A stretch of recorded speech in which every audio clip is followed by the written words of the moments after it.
Eee, Merhabalar, hoş geldiniz. Değerli bilim insanları, katılımcılar, sevgili öğrenciler ve dinleyiciler. Hititler bir imparatorluğun mirası, Kızılırmak, Kafsi ve Pınarı yaklaşık 2,5 gündür devam ediyor ve şimdi de genel değerlendirmeden önceki son oturum için bir aradayız. Ve bu son oturumda 3 ayrı merkezden Ortaköy, Büyüklükale ve Boğazköy'deki son çalışmalara dair 3 ayrı sunum dinleyeceğiz. 3 ayrı çalışmayı dinleyeceğiz. Öncelikle kendimi size tanıtmak istiyorum. Ben doçent doktor Meltem Doğan Alparslan, İstanbul Üniversitesi Hititoloji Anabilim Dalı öğretim üyesiyim. Bu toplantı vesilesiyle son yıllarda Hitit filoloji ve arkeoloji camiası için yeri doldurulamayacak kayıplarımızı anmak istiyorum. Son yıllar Aykut Çınaroğlu ki kendisi çok yeri hakikaten doldurulamayacak bir hocamızdır ve Ali Dinçol kendini çok erken kaybettik. Hayatıma dokunmuş çok değerli bir bilim insanıdır. Ben yetişmemde çok büyük rolü vardır. Ayrıca Muhibbe Darga hocamız, Mustafa Süel, Volkert Hals, Ilse Wegner, Franca Pecchioli Datti, Vuslat Müller Karpe, Horst Engel ve Omar Yer'i burada anmak istiyorum. Eminim zihninizde başka belki daha önceden de kaybettiğimiz, benim unuttuğum kayıplarımız da olabilir. Zaten bu bilim insanlarının çalışmaları sayesinde Kızılırmak Kafsi çalışmaları bugün şu an olduğu pozisyonda. Bu müthiş organizasyon için ben de herkes gibi Arkeoloji Haber'in tüm çalışanlarına, Hitit Üniversitesi ev sahipliğine Sayın Profesör Doktor Aygül Süel ve Sayın Doçent Doktor Önder İpek hocalarımız şahsında teşekkür etmek istiyorum. Evet, şimdi son oturumu açıyorum. Programımızda küçük bir teknik aksaklık sebebiyle küçük bir değişiklik olacak. İlk programa göre ilk sunum Stefano De Martino'nun olmalıydı ama şimdi ilk sunumumuz Mark Whedon, ardından Massimiliano Marazzi ve en sonunda Stefano De Martino'yu dinleyeceğiz. Konuşmacılarımızın konuşmaları, prezentasyonları İngilizce olacağı için lütfen sorularınızı zamanı iyi kullanmak için İngilizce olarak bildirmenizi de İngilizce, Türkçe olarak da verebilirsiniz. Gerekli durumlarda ben size yardımcı olabilirim. Yes, I'm going to open last session. Okay. First, öncelikle Mark Whedon'ı dinleyeceğiz. Kendisini size öncelikle tanıtmak istiyorum.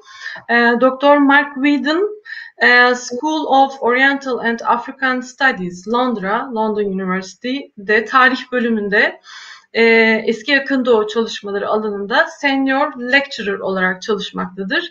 Bugünkü prezentasyonu slide'da gördüğünüz gibi Hittite Epigraphic Finds from Büyüklükale, International Diplomacy and Hurrian Cult üzerine ve kendisi İngilizce sunacak ama arada Türkçe'de katkılar yapacağını söyledi. Evet. I give to you word, Mark. You can start your presentation. Thank you very much. Biraz Türkçe'de başlayacağım. Çok teşekkür ederim. Demek istiyorum. Özellikle Önder Bey'e davet ettiği için. Ve meslektaşlarım gördüğüm çok güzel bir şey. Sizi hepsiniz çok özledim. Ama şimdi benim için ben de Türkçe biraz zayıf. Tüm bir sunum için İngilizceye devam edeceğim. İngilizce'de. Okay, so Büyüklükale, as we heard yesterday from Kiyoshi Matsumura, is on the west bank of the Kızılırmak. It's about 70 kilometers to the southeast of Ankara and about 40 kilometers to the northwest of Kamankalehyük. And it's been excavated since 2009 by the Japanese Institute of Anatolian Archaeology under the direction of Dr. Kiyoshi Matsumura. There's a picture of the site in the summer, what you can see. It's right beside the Kizil Irmak. Here's a picture from the spring where it's a lot greener. Various proposals have been made to identify the site of Buklukale.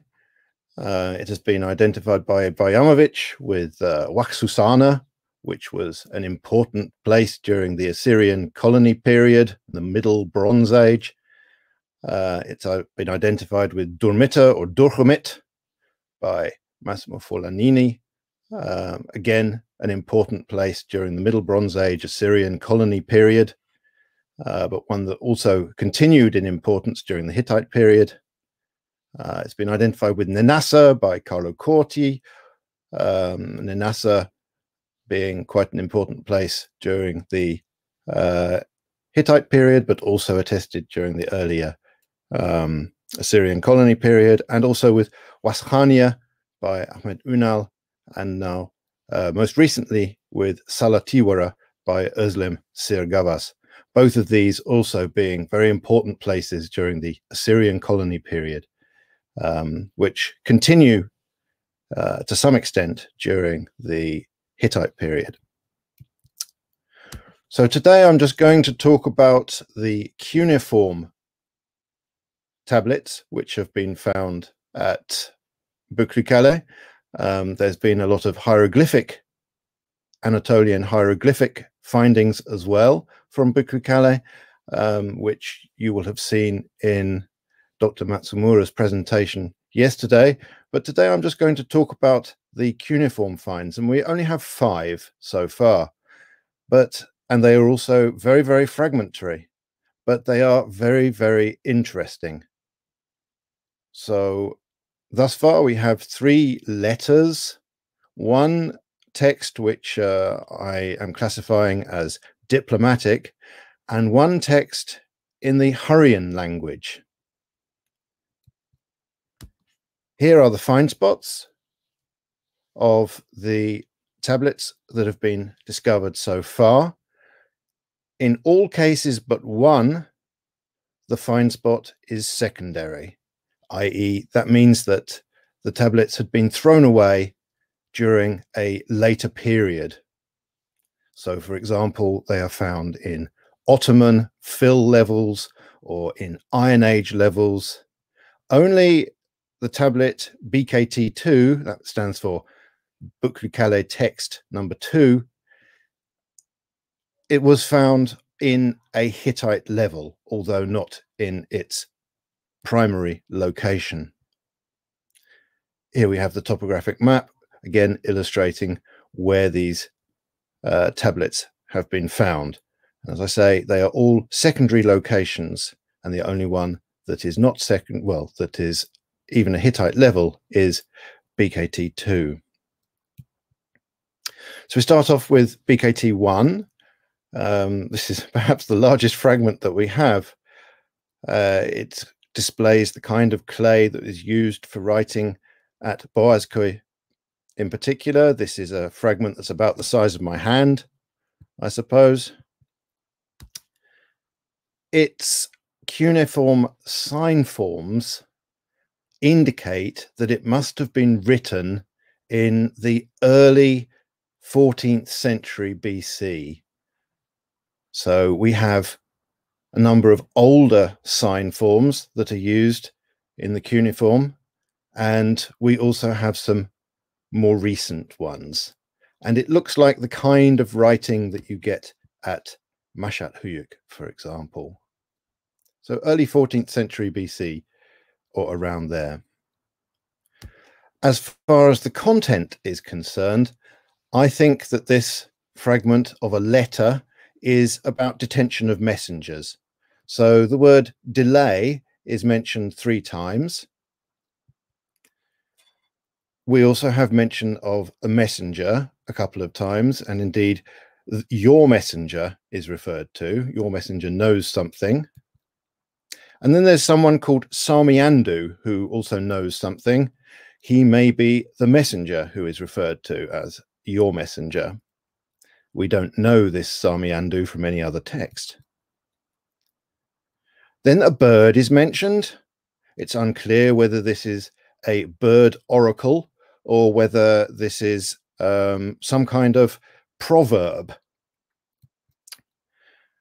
We have a mention of a vineyard or a garden.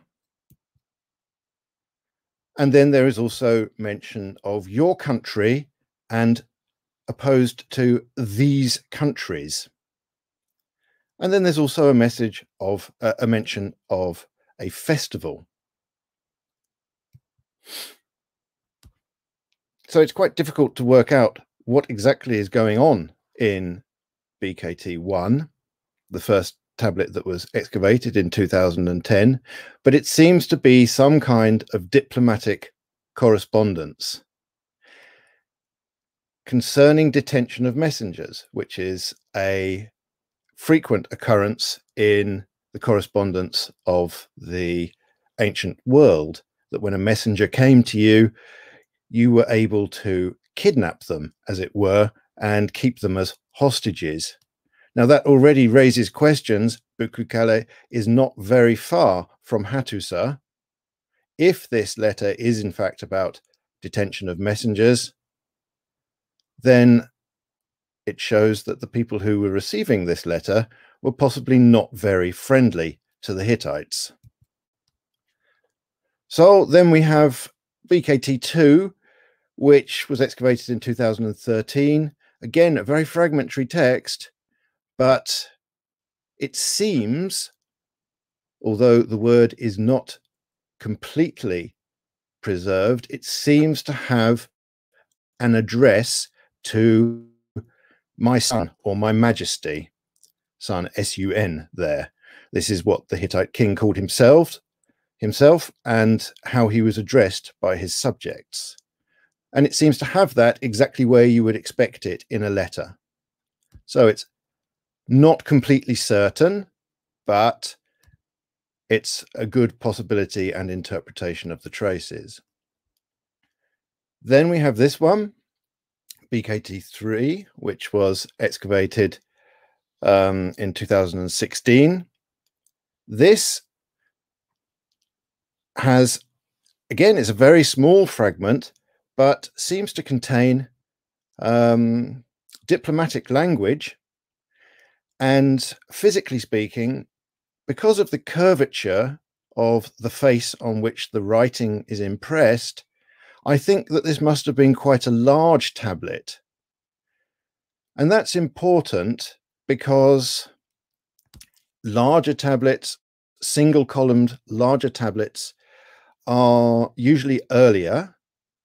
And also a larger tablet like that is very unlikely to be a letter.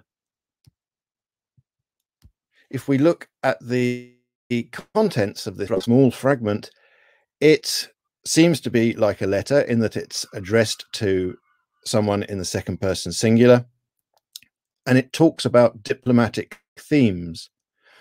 So really the evidence for this being a treaty is the fact that it seems to be a much larger letter, well, a much larger tablet than you would usually write a letter on, and it seems to contain diplomatic themes. So we have mention of hostility there, peace between us. They are listening to the words or conversations. Insults are mentioned, and you keep attacking. So again, this doesn't seem to be entirely friendly, the correspondence that is going on here. If it is a treaty text, why would a treaty text be kept in Bëklükale?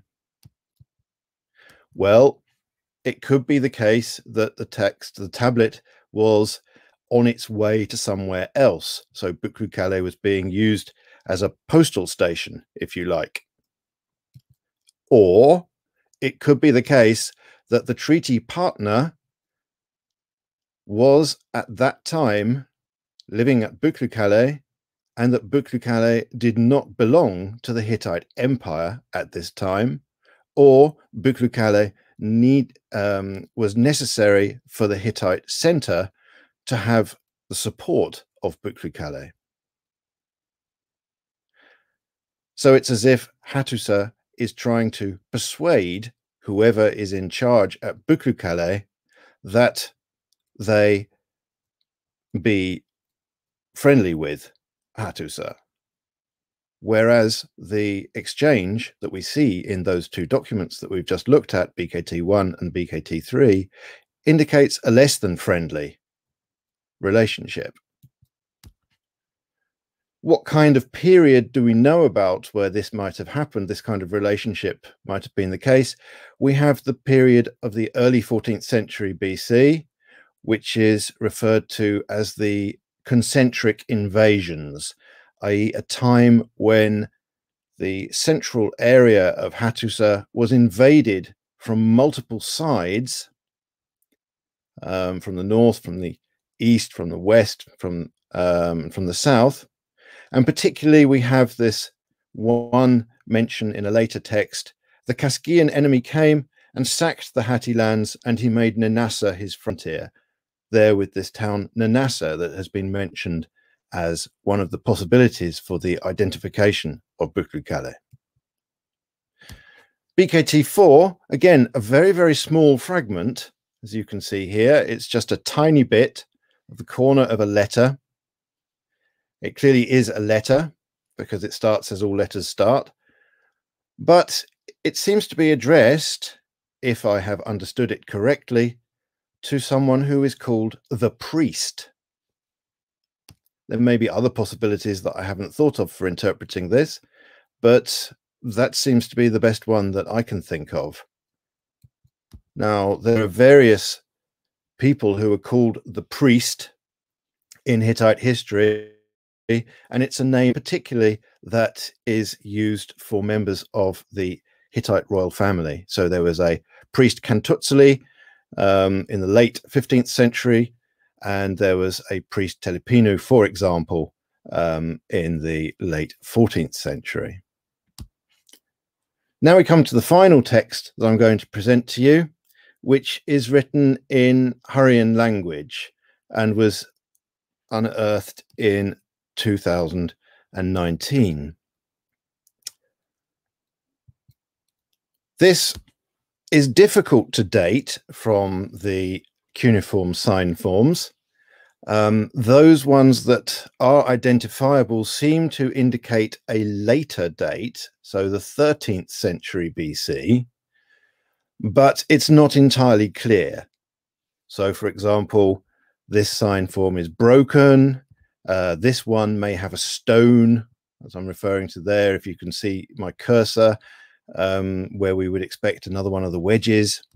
So it's, from the paleography, it's not entirely clear how we should date this particular tablet. What are the contents? Well, it starts off with a list of mountain and river names. Unfortunately, as you can see, not one single of the mountain or river names is complete. So we have, for example, there's a possibility that this could be the river Hassuna, or this could be the river Tsulia. The Tsulia is usually connected with the Chekerek, which is quite far away from here. Although in the Old Assyrian period, there was also a river Tsulia, which was associated with the, has been associated by Bayamovich with the Hacerbekir Ozu, which runs in the, or ran near to Büklü-Kale. But anyway, this is broken, as you can see, and we don't get very far from it. But these are basically divine mountains and divine rivers that are being called on in this text. And I think it's an offering text. Then we have the gods of various cities I mentioned, but again, the cities, we don't know what they are because it's broken. Iron is mentioned, temples are mentioned, and then there are these figures called the Tzilanti gods and the Shuati or Shuanti gods. Then there are the four gods, and then the goddess Hebat is mentioned. So one can compare this with some other texts that have been found at Boğazköy. So, for example, we have these offering lists to Ishtar Shaushka, which also mention the Purulivina, where they have Purula, the Tzilanti, and the Shuante.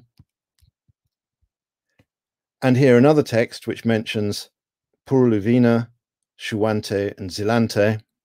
And these Zilante and Shuante seem to be types of gods who form part of the entourage of Ishtar Shaushka. This last text here, Kabo 46-102, is associated with the festival of the spring crocus. Then there are other texts which are also contain these gods and similar ones. For example, and I think very comparable, is this text KUB 27.1 and KUB 27.6, which is the festival for Ishtar Shaushka of the field of Samukha. And again, we have the mention of the Sukhanti and Zilanti and the four. So they seem to be. This seems to be a group of gods that is associated with Ishtar Shaushka. So why would there be a text that is related to the cult of Ishtar Shaushka at Buklukale? The only explanation that I can come up with, if this text is to be dated to the 13th century BC, as I think it is that this is to do with the events in the reign of Hattusili III, who usurped the throne from his nephew Urhi-Teshub, and he defended himself against the accusation that he had taken away the throne by force by saying that it was all the fault of Ishtar Shaushka, who basically told him what to do and supported him, and if she hadn't supported him, then he wouldn't have won in the first place. A very nice piece of ancient logic there. But Ishtar Shaushka becomes important, or the cult of Ishtar Shaushka at Samukha is very important at Kaila-Panar, as we learnt yesterday from Oz Soysal, who mentioned a text which belongs to the group, the same group that KUB 27.1 belongs to. So we have this cult of Ishtar of Samukha of the field at Kaila-Panar, and we have a similar text now, although it's not exactly the same, at Buklukale. So one wonders, is this because Buklukale played some kind of role in the usurpation of the throne by Hattusili III? Or is it simply that Buklukale is beside the river and Samukha, Kaila-Panar is also beside the river, and these places were expected to participate in the cult of Ishtar Shaushka of Samukha? Another piece of evidence we have for Ishtar being at Buklukale is this seal impression which was found there, where we have this winged deity and someone's name written in hieroglyphs, interestingly. So possibly this is from the 13th century BC, and in this case it could be argued that this is a representation of Ishtar. So Ishtar is somehow special at Buklukale. So we have cuneiform at Buklukale from the early 14th century, where it seems that we have diplomatic documents, whether they be letters or a possible treaty, and two of them don't seem to be very friendly at all. Then in the 13th century BC, hypothetically, because it is such a small fragment, we have this Hurrian language text which concerns Ishtar Shaushka, which possibly dates to the time of Hattusili III or Tudhaliya IV. So provisional conclusions might be that Buklukale was sometimes on the, or we might as well ask whether Bukru Kale was sometimes on the border of the Hittite area. It certainly is on a place that had been a border in the earlier Middle Bronze Age, in the Assyrian colony period. Or was it on an important route, i.e. a route from Hattusa to the west?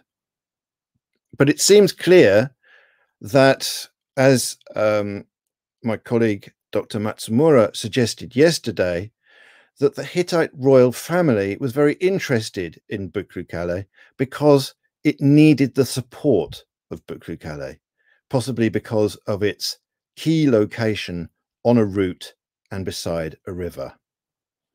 Thank you very much.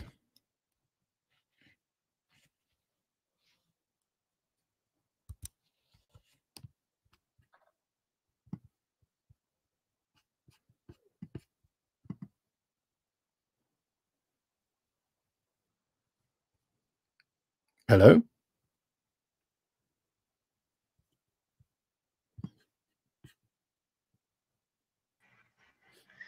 Okay, thank you very much for your presentation, Mark. Very interesting presentation, and we see is these epigraphic findings show us Bukru Kale is really important, very important city, not only political area but also cultural area in Hittite words. Thank you, thank you. Okay. Ve şimdi ikinci konuşmacımıza geçiyoruz. Programda bir değişiklik olduğunu size söylemiştim. Şimdiki konuşmacımız Massimiliano Marazzi. Kendisini size kısaca tanıtmak istiyorum. İtalya Napoli Suor Orola Benincasa Üniversitesi Aegean and Anatolian History and Archaeology departmanında kendisi profesör olarak görev yapmaktadır. Evet, bugünkü konuşmasının başlığı şöyle: New Technologies Applied to the Study of Hittite Hieroglyphs Inscriptions ve devamı var. Evet, şimdi kendisini dinliyoruz. Yes, Massimiliano, please. Thank you, Meltem. The word to you. Okay. Can you see my screen? We can't see, not yet. Okay, I begin. I would like to thank... Yes, we see. Yes, I would like to thank the organizers of the meeting for the invitation and hope to present a number of interesting data for the Hittitological research. The English language is not my strong point. I thank you therefore in advance for your attention and your tolerance for my reading in English. And now in medias res. In 2014, the CIM Research Center of the Suor Orola Benincasa University in Naples began an international project in cooperation with the German Archaeological Institute in Istanbul. The primary goal of this project was to test a series of innovative technologies applied to the three-dimensional survey of the monuments belonging to the archaeological site of Hattusa, the ancient capital of the Hittite kingdom, consistently excavated and studied by the German Archaeological Mission since 1906 and directed today by Andreas Schachner. As part of the three-dimensional scanning experiments, particular attention was paid from the outset to determining procedures suitable for detection, analysis, and reading of hieroglyphic monumental inscriptions. In December 2017, thanks to an agreement between the German Archaeological Institute, the Directorate of the Pergamon Museum in Berlin, and the Gipsformerei in Berlin-Charlottenburg, it was possible to scan the ancient plaster cast, most of which come from the mission conducted in Hattusa Yazılıkaya in 1882 by Karl Humann, that are preserved in today rooms 1 of the Vorderasiatische Sammlung of Pergamon. In addition, it was possible to carry out an accurate inspection and a series of scans and orthophotogrammetric surveys of the original casts and molds preserved in the storerooms of the ancient Gipsformerei in Berlin-Charlottenburg. The elements that characterize our approach to three-dimensional surveying can be summarized as follows.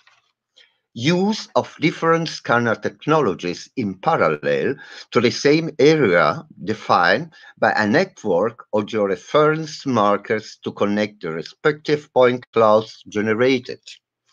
Creation and use of different markers in parallel according to the three-dimensional survey technologies implemented. Choice of the different scanning technologies and related instruments to be employed in parallel appropriate to the types of artifacts contained in the area subjected to survey. Creation of innovative procedures for the interpolation of point clouds in the post-processing phase in order to obtain complex three-dimensional models derived from the combination of specific models. The choice of the combinations and successive interpolations are in function of the variety and diversity of the characteristic of the artifacts detected within the same area. For example, aspects related to the topography or architectural features of the building elements or surfaces characterized by monumental inscriptions or artistic decoration and so on. Within the same scanning technology, different hardware configurations have been used according to the material and location of the artifacts, as can be inferred from the table presented here, where the different types of scanning implemented are summarized. Both the scanning management procedures and the post-processing and subsequent interpolation procedures have been developed ad hoc by the work team. The campaign conducted annually between 2014 and 2019 in Atusha involved 5 main areas. The entire area of the Yozole Kaya Rock Sanctuary, the entire area of Temple 1 and its outbuildings and part of the buildings immediately adjacent to it in the Unterstadt, the gorge between the high grounds of Buyukaya and Ambarlö Kaya, the Nishantepe and Südburg area in the Oberstadt, and finally the Löwentor area and the nearby rocky peak of Jenice-Calais. The scanning activities carried out in and the procedures established for each area has been fixed in protocol tables here for each area. The hardware used and the software used, the generated models, the interpolation procedures, and so on.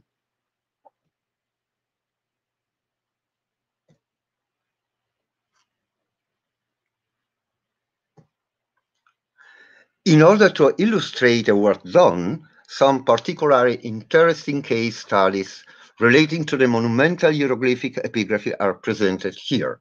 We begin with Nishantash. The Nishantash inscription is, together with that of Südburg, one of the most important documents for the study of the political history of the last decades of the Hittite Empire. The various scans carried out with special technologies and procedures, and above all, the analysis carried out in the pre- and post-procedural phase in a virtual visualization environment, have made it possible to read in the sense of clearly highlighting the traces of the signs, the inscribed wall almost entirely, including some important parts of the left portion. Here, the different phase of scanning and photogrammetric work, and here some views of the interpolated model with and without texture, analyzed and manipulated in a virtual environment. And for example here, a stretching procedure of 200% or 300%. The analytical study of the inscription is still in progress. A systematic transcription, still in an experimental phase, has been achieved only for the first 5 lines, or better, 4.5 lines. However, a series of checks carried out on the available models has led to the identification of some theonyms and ethnonyms of particular interest, which have, among other things, remarkable comparisons with the older inscriptions of Yolburt and with the contemporary one of Südburg. It has also been possible to read strings of signs in the most damaged places. Here, a comparison between the orthography of 2019 published by Hawkins and our reading of the first 5 lines. And here, the distribution of some theonyms and ethnonyms or toponyms identified within the whole text. Some readings have already been published recently, others are new. Let us summarize here the most interesting one. We begin with Deus Sol Sol plus Rari, which recurs at various points in the narration of the Resgeste, connected mainly with the person of the father of Suppiluliuma. The toponym Vitis Urbs, nota bene with Urbs as determinative, which is used several times at different points of the inscription as a reference to war activities. Together with its 3 ethnonyms or territory designations are to be highlighted. Luca Regio Zazi, Katsuvana Regio, followed almost immediately by the toponymic indication of Ishuva Urbs as firstly identified at this point by Hawkins in 2019. And lastly, the toponym or ethnonym of particular interest, Super Tani Regio, to be read Sara or Sher Tani Regio. The historical background that this first data appears to offer is very interesting and can be well harmonized with a whole series of other epigraphic evidences, both in hieroglyphic and cuneiform scripts. So far about Nishantash. The second example concerns the inscription on the doorpost of the Lion's Gate. The 3-dimensional survey in the Löwentor area in 2019 has made it possible to acquire a high-definition model derived from the structural light scanning of the surface on which the inscription is located. The analysis of the 3-dimensional model has allowed a more meticulous observation of the signs and a renewed interpretation of them.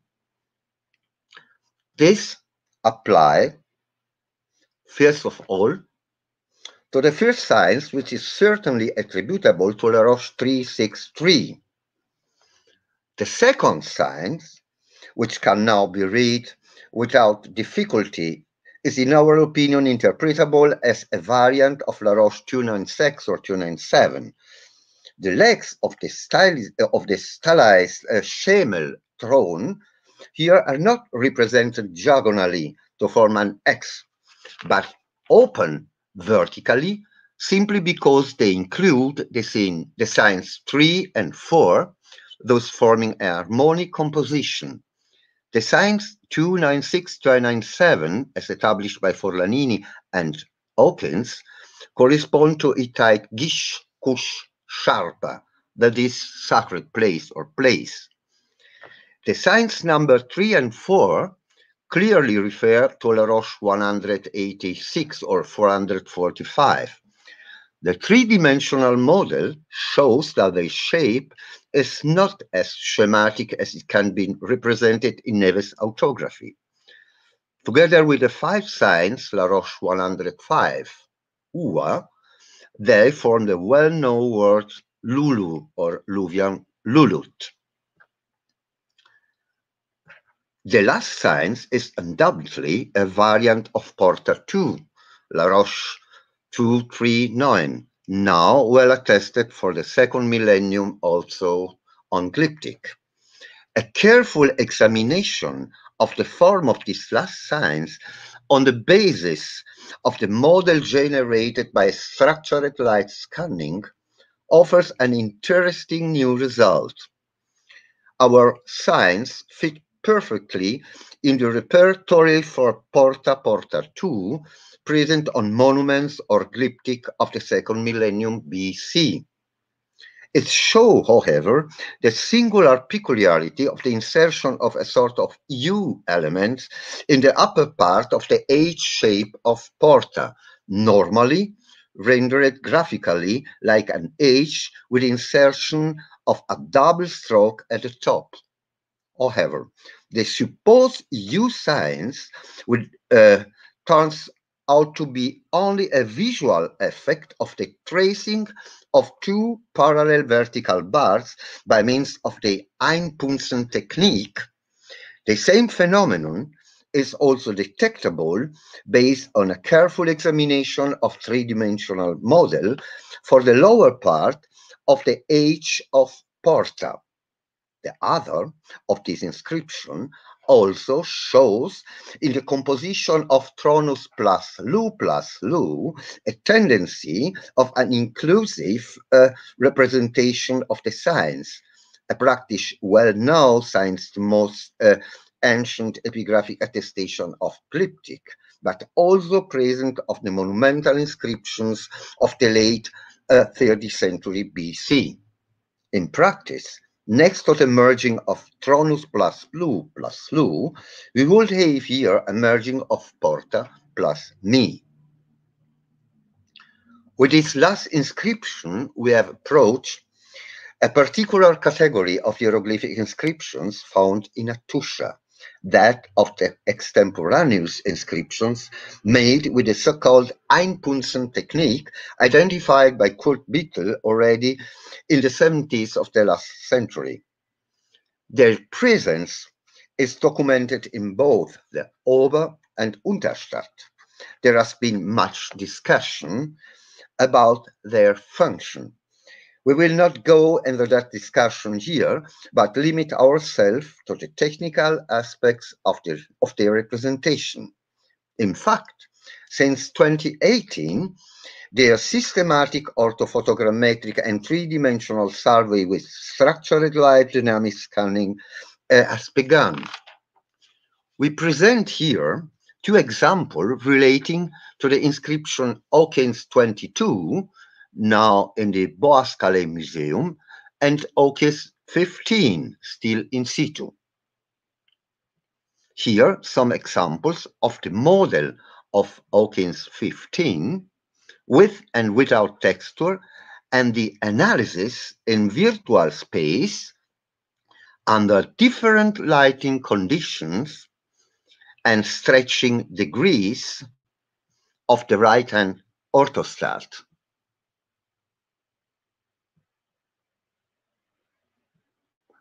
The same for Hawkins 22.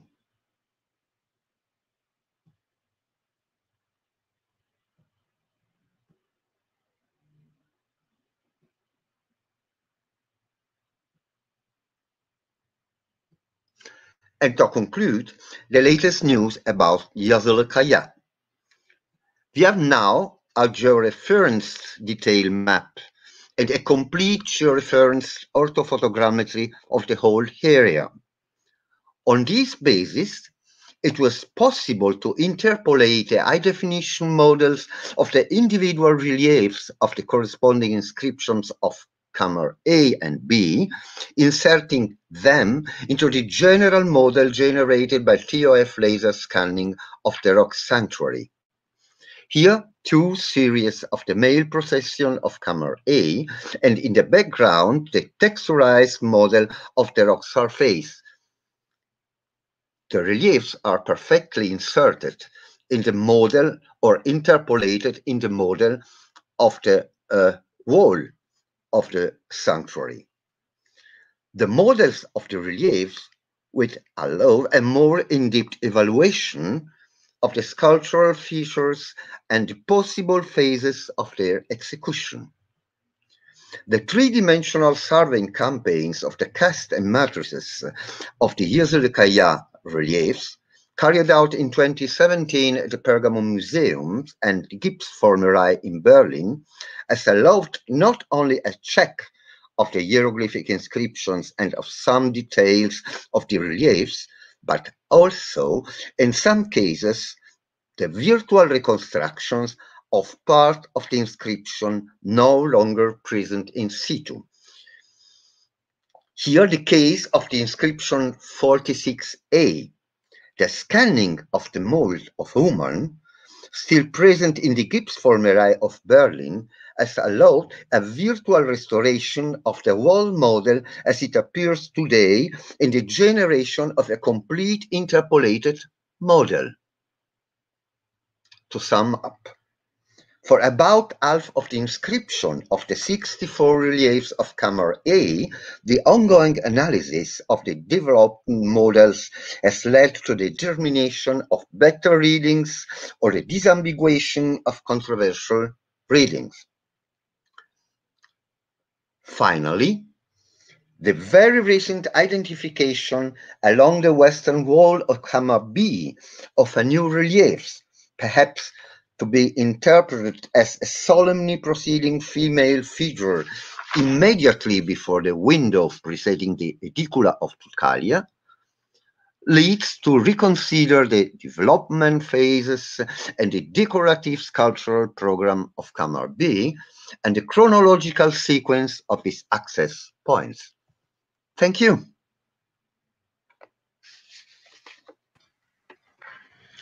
Thank you very much, Massimiliano. Thank you.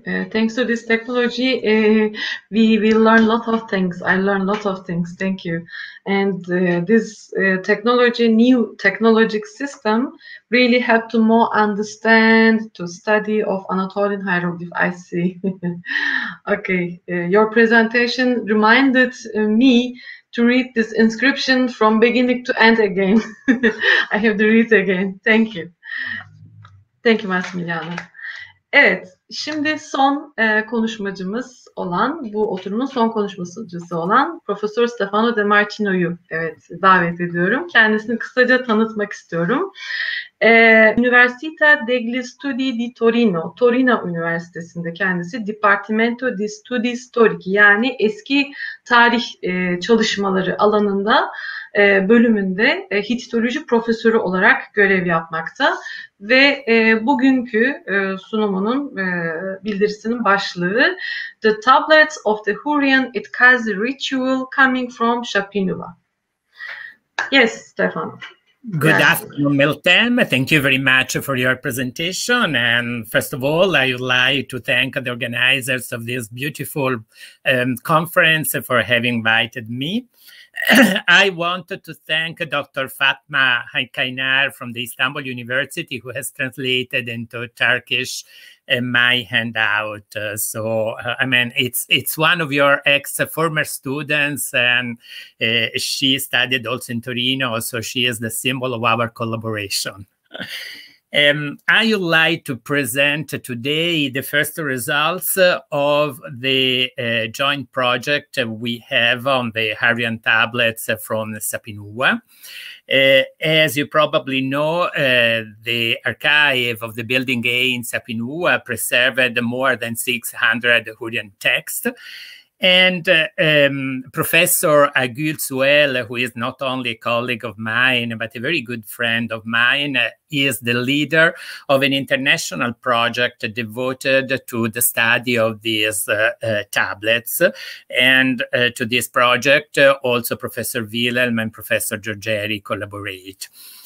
Together with Professor Souel, we have started working on the Itkalci tablets because we thought that this was a very interesting group of documents. And also we realized that some of the text from Sapinua duplicate the tablets already known and found in Hattusa. And so we could better understand these documents and the whole Itkalci.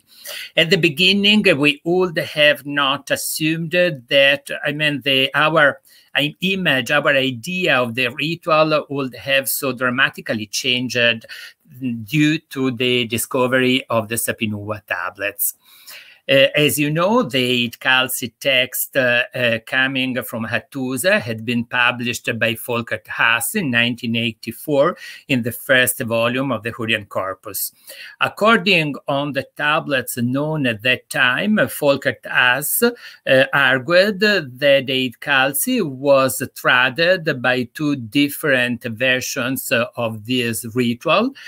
One, the original one, written all in Hurrian and documented in a series of 22 tablets, but Volkert Haas was not able to find any text belonging to this series among the tablets of Hattusa.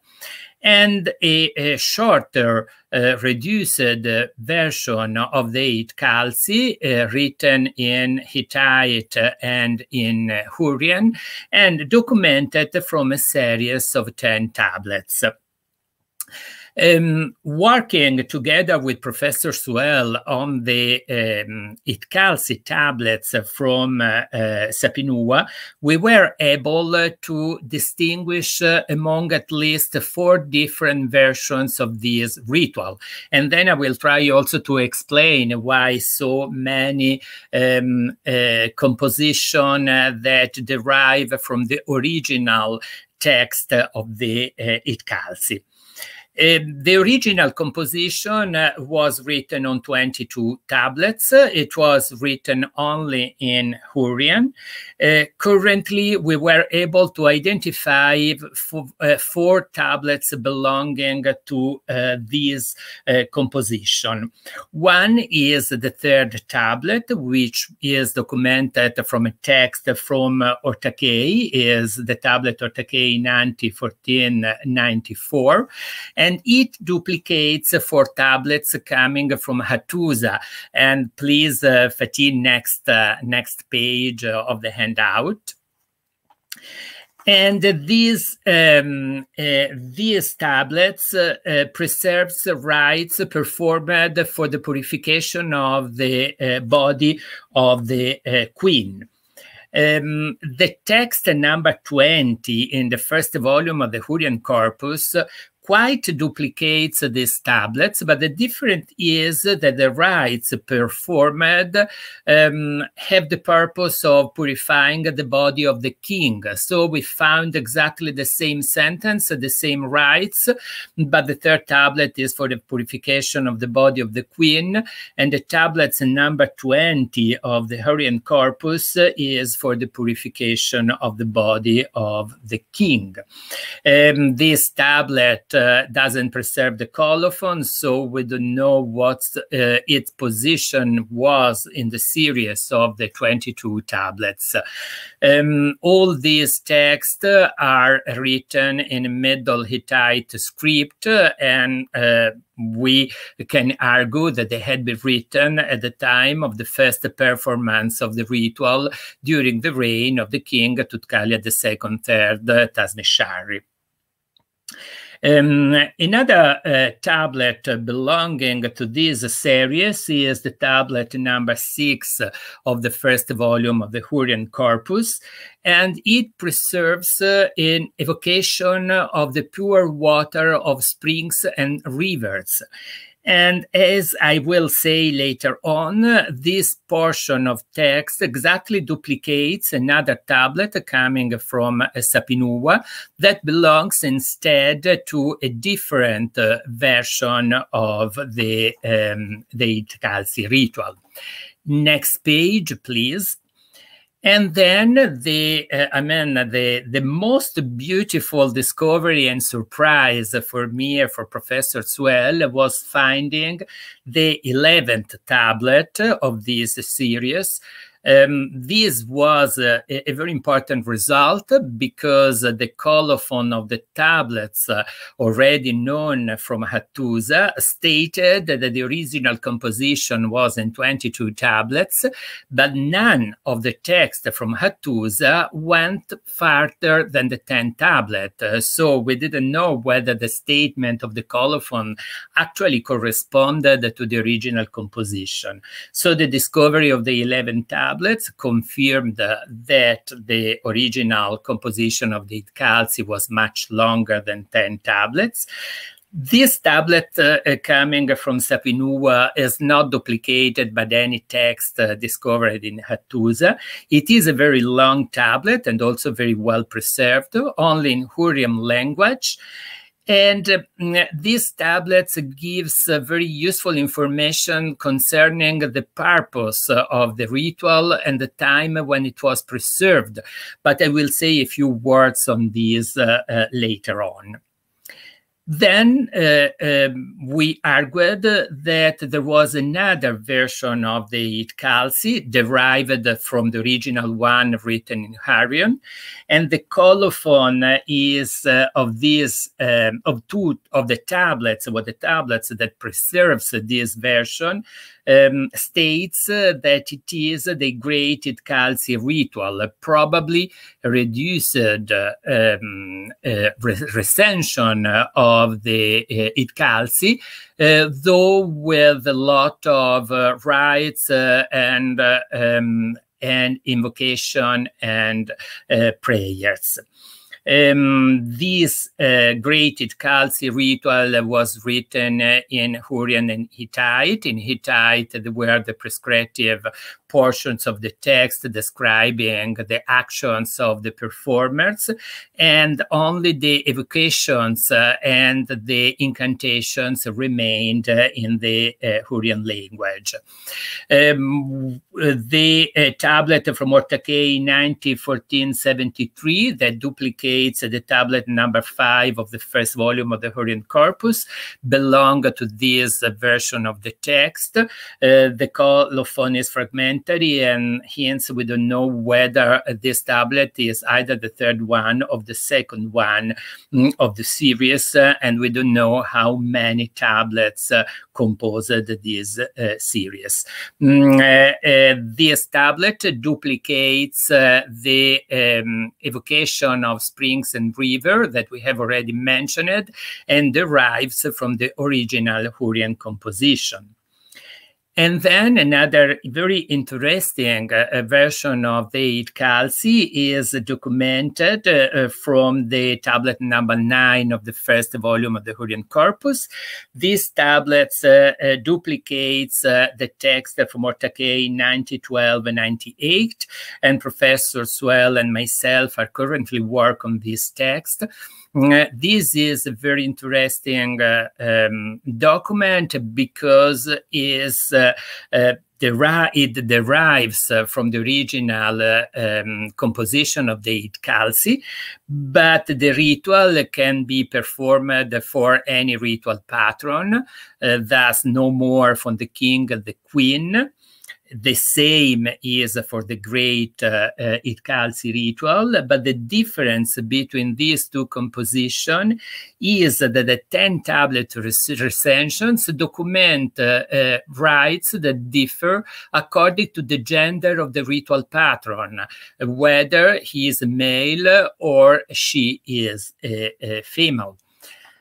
Finally, and please the next slide, there was another reduced recensions deriving from the original composition. This is documented from 3 tablets coming from Hattusa. We were not able to find any duplicate of this text in the archive of Sapinua. Unfortunately, these texts are very fragmentary. They are all in Hurrian, but since they are small fragments, we're unable to say whether some portions of the text were written also in Hittite.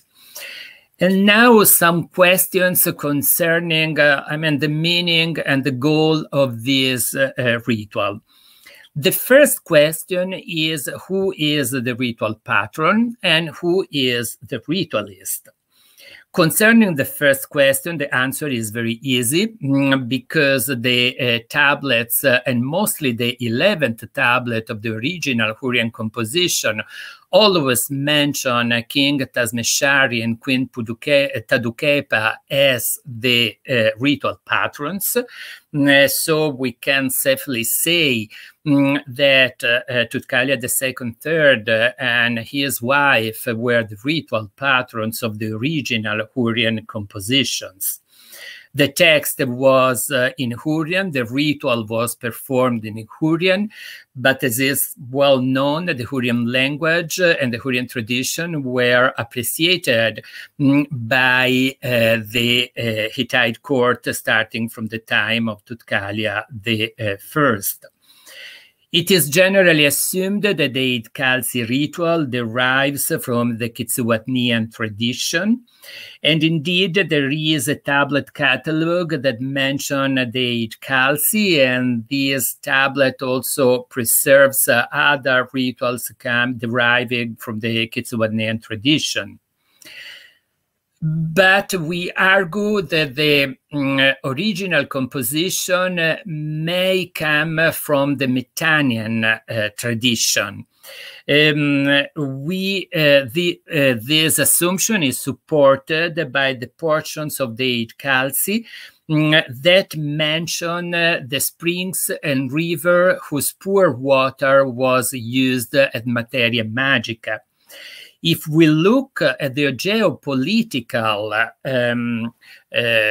image that comes from this invocation of springs and river, we see that they refer to a wide geographical area that comprehends Mount Kasiari, that is the Tur Abdin region, Mount Armariku, that is Western Syria, the region of Nineveh, the southern region of the Lower Zab, where Mount Hazimari was located, and the upper Kabur region. So the springs and river evocated in this portion of the text can be located inside the territory of Mitanni. And hence we argue that this evocation indeed goes back to the literary and religious tradition of Mitanni, which might have known the court of Kitswatna, and from Kitswatna to the Hittite court.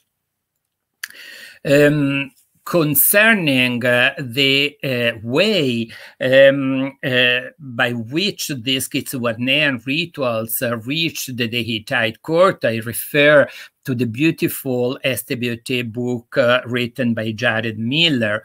He argued that some text may have been originally kept in the archives of Kumani, and from there brought to Hattusa and Sapinua.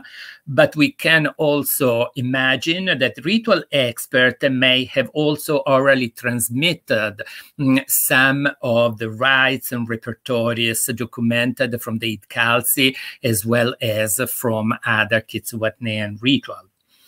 You have in mind that many Kitswatnean rituals preserves the name of the author of this text, such as Mastiga, Mikapna, Leituraki, Gizia.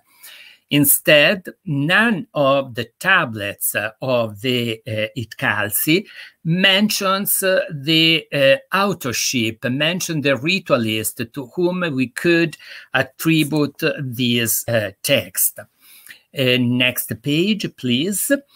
And we argue that this ritual was the result of several rites, evocation, prayers, texts from different origin, from Etane, from Kitsuwatna, but the ritual was performed for the first time for Tutkalia II, III, and Tadukepa, and probably the tablets were written down during the performance of the ritual.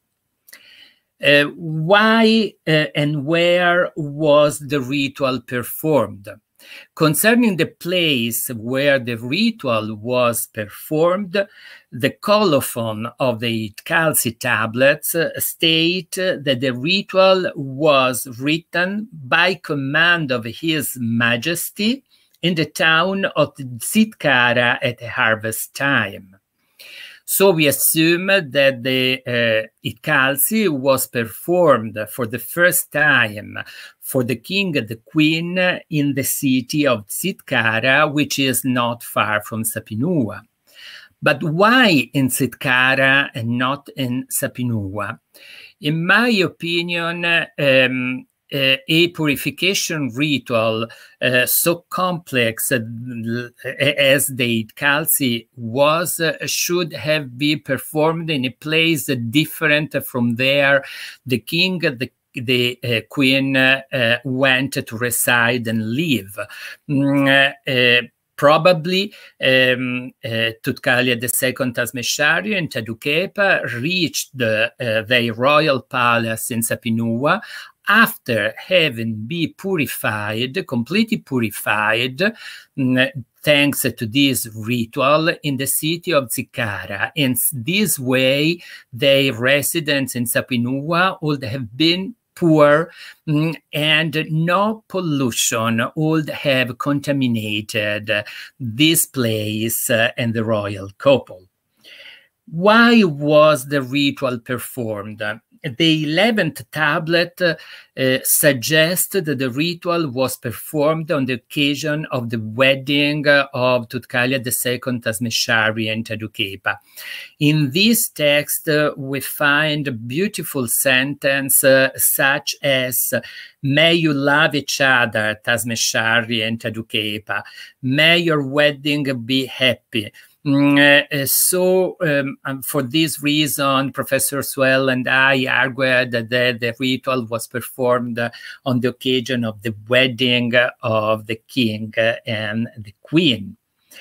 But why such a long and complex purification ritual?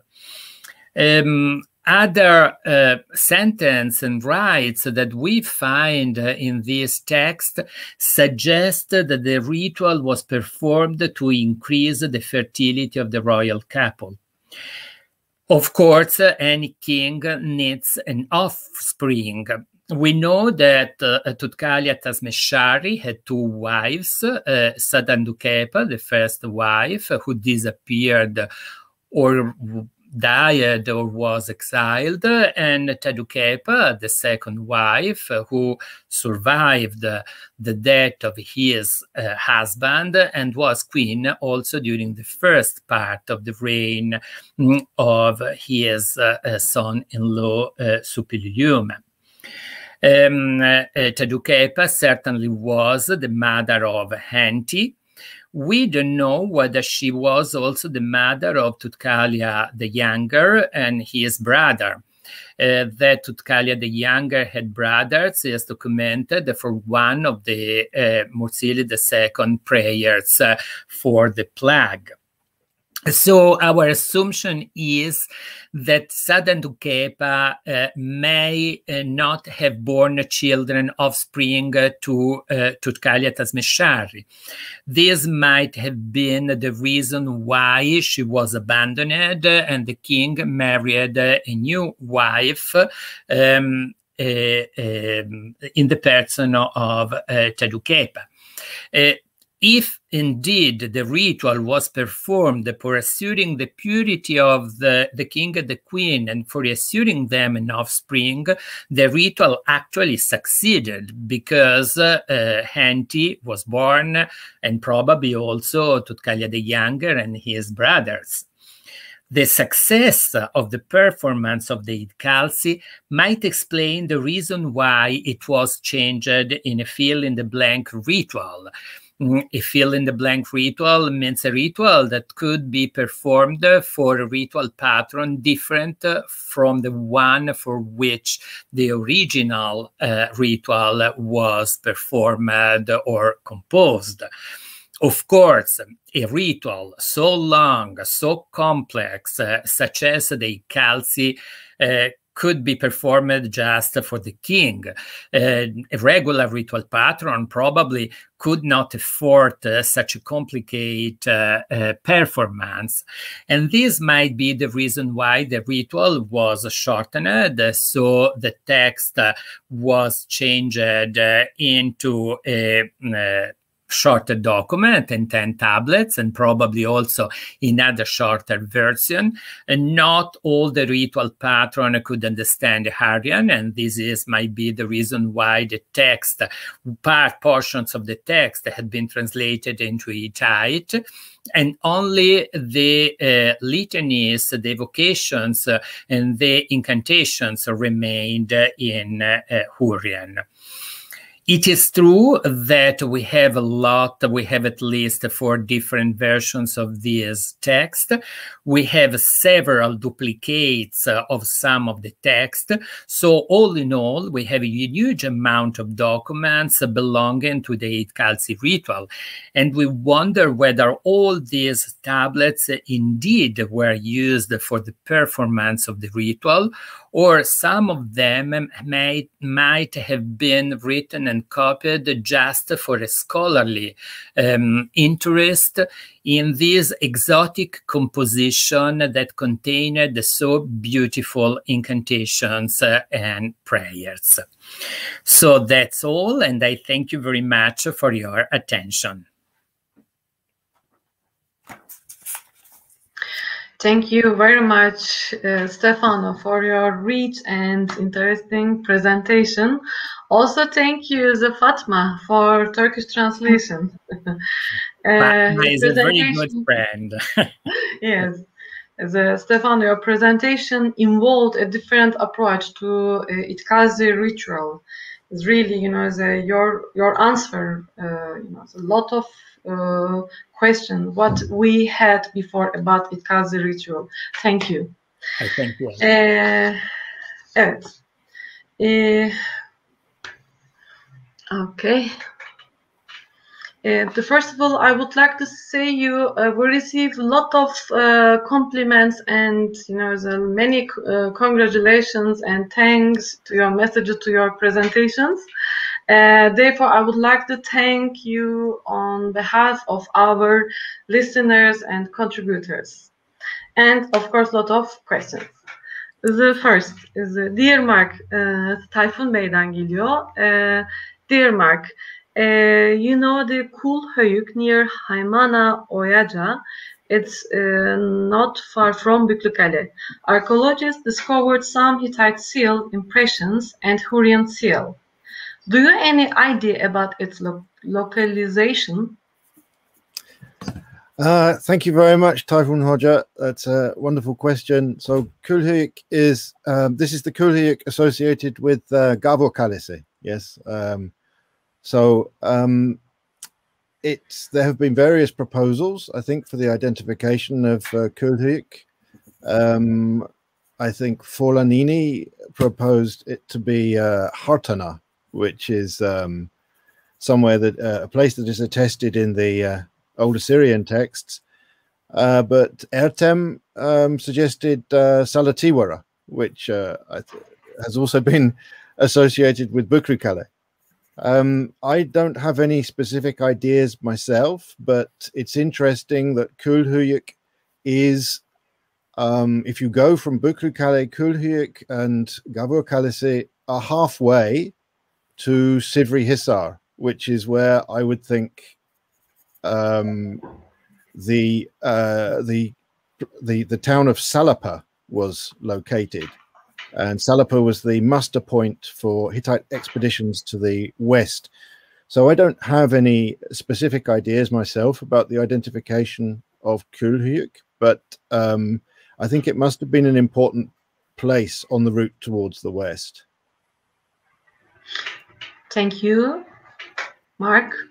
Another question to Mark again. Are there any centuries where Hattusili resided outside of Boğazköy, known from written documents, such as Tutalya II, Şapinova, Yiğit Erbil arkadaşımızdan geliyor. Thank you, Yiğit Hoca. Thank you very much for the question. And it's so nice to hear everyone's names again and speak to everyone. So, yes, well, I'm not too sure what to answer here, but of course, Hattusili III was, before he became the Hittite king, he was the king in Hakpis. But of course, Hakpis is located further in the northeast, we know.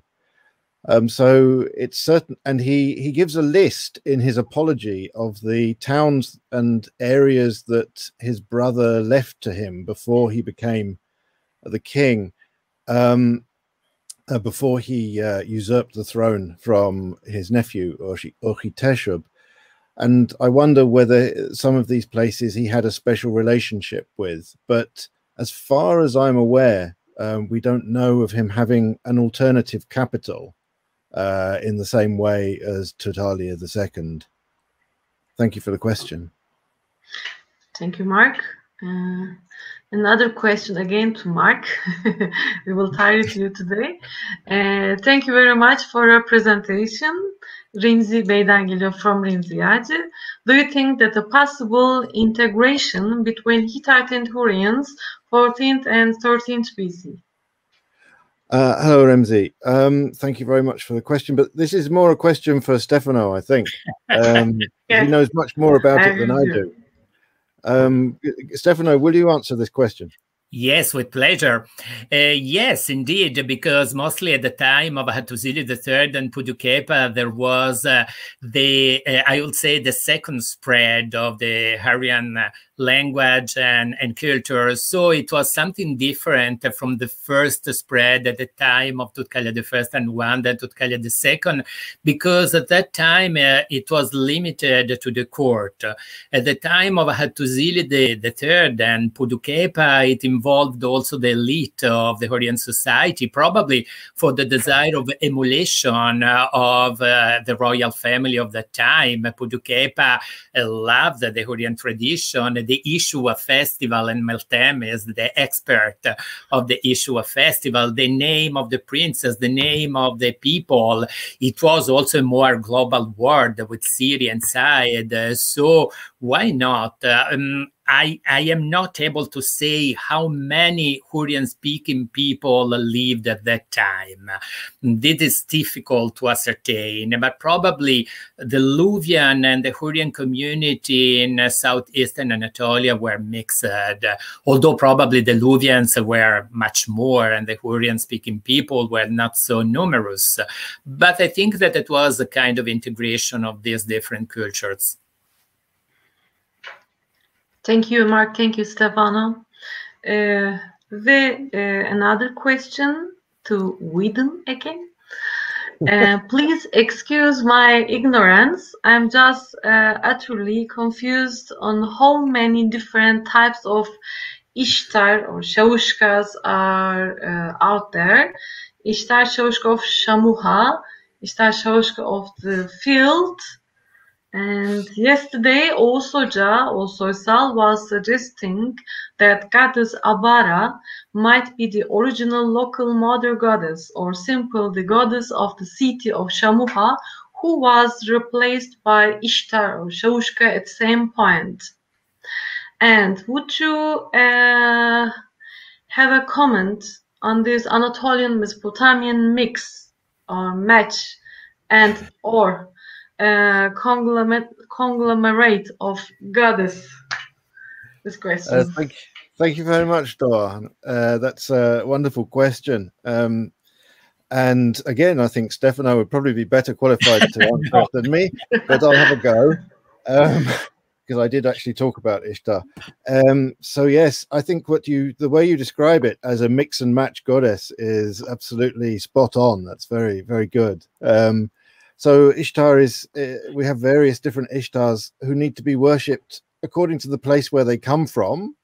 So you have Ishtar of Nineveh that Stefano was also mentioning in his talk, and Ishtar of Samuka. Then you have the various Ishtars in Kizzuwatna, and this is so this is a goddess that is around the whole Syro-Mesopotamian area, and who is imported into the Hittite area along with Hurrian cult.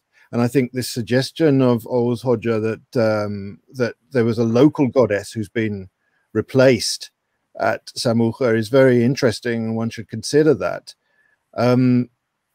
What complicates matters even more is that you not only have to worship Ishtar according to where she comes from, you also have to worship the different types of Ishtar. So there is Ishtar of the field, which is a bit of a strange translation, because sometimes you might translate it as the warlike Ishtar. It's the Ishtar who goes on campaign. Yeah.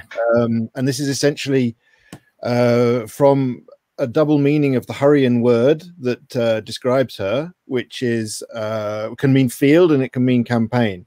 And that then gets mixed up with various Anatolian conceptions of the god of the field, which we have in the hieroglyphic documentation, particularly a lot. So there's an awful lot of mix and matching. I think that's a perfect word to describe it that goes on. But I don't think it's completely random. There are historical and, most importantly, political processes that are underway here that I think still need to be worked out. And I think that's an amazing PhD topic for someone.